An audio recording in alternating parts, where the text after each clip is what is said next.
नमस्कार, मी अशाच किचनमध्ये आपलं सर्वांचं स्वागत आहे.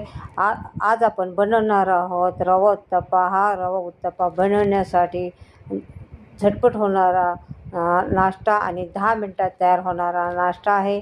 हा नाश्ता तुम्ही मुलांच्या शाळेच्या टिफिनमध्ये पण देऊ शकता. असा पोटभरीचा नाश्ता तयार होतो आणि बनवायला पण असा पटकन होणारा नाश्ता आहे आणि कोणालाही बनवता येईल असा नाश्ता आहे. ते 1 वाटी मी 0 नंबरचा रवा घेतलेला आहे. त्याच्यानंतर अर्धा चमच्यापेक्षा कमी मीठ घेतलेला आहे आणि अर्धा चमच्यापेक्षा कमी असा खायचा सोडा घेतलेला आहे आणि मीठ सोडा असा चांगला रव्याला मध्ये मिक्स करून घ्यायचा आहे. आणि त्याच्यानंतर ह्या वाटीने अर्धा वाटी मी दही घेतलेलं आहे. दही आपल्याला आंबट घ्यायचं नाही आहे आणि त्याच्यानंतर ते चांगलं मिक्स करून घ्यायचं आणि थोडं थोडं पाणी करून आपल्याला पेस्ट तयार करायची आहे. माझ्या बघा अशी पेस्ट तयार केलेली आहे. डोश्याची पेस्ट कशी असते तशा प्रकारेच आपल्याला याचं बॅटर तयार करून घ्यायचं आहे. त्याच्यानंतर 10-15 मिनटासाठी आपल्याला चांगलं झाकून ठेवायचं आहे. त्यानंतर मी आता कांदा घेतलेला आहे. कांदा आपल्याला बारीक चिरून घ्यायचा आहे. 2 हिरव्या मिरच्या घेतल्या, 1 टमाटर घेतलं, कोथिंबीर घेतलेलं आहे. हे सगळं मी बारीक चिरून घेतलेलं आहे. आणि आता डोसा हे करण्यासाठी आपल्याला थोडंसं डोश्याच्या तव्याला तेल लावून घ्यायचं आहे आणि टिश्यू पेपरने पुसून घ्यायचं आहे. याच्यामुळे डोसा तव्याला चिटकत नाही. डिटेल रेसिपीसाठी माझ्या फोटोच्या खाली त्रिकोणी बटनावरती जाऊन क्लिक करा. त्याच्यानंतर आता 1-2 पळी मी बॅटर याच्यामध्ये घातलेला आहे.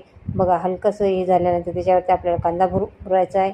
कांदा घातल्यानंतर त्याच्यावरती तुम्हाला आता हिरवी मिरची घालायची. हिरवी मिरची घातल्यानंतर कोथिंबीर घालायची, टमाटर घालायचं आहे आणि त्याच्यानंतर आता तुम्हाला हे घातल्यानंतर आता असं त्या ह्याने चांगलं दाबायचं आहे, कारण ते पलटी मारल्यानंतर त्याचं कांदा ते सगळं असं निघून जाईल. त्यानंतर लाल तिखट भुरभुरायचं आहे, गरम मसाला भुरभुरायचा आहे चुटकीवर आणि त्याच्यानंतर हलकंसं मीठ भुरभुरायचं आहे. बघा मी उलट्याने दाबून याच्यासाठी घेतलं की ते खाली पलटी मारलं तर ते निघणार नाही. त्याच्यानंतर मी तेल घातलेलं आहे आणि हलकंसं तेल घालायचं आहे. आता खालच्या बाजूने चांगलं होऊन द्यायचं आहे आणि त्याच्यानंतर आपल्याला याला बघा आता झालेला आहे. याच्यानंतर आपल्याला याला पलटी मारून घ्यायची आहे.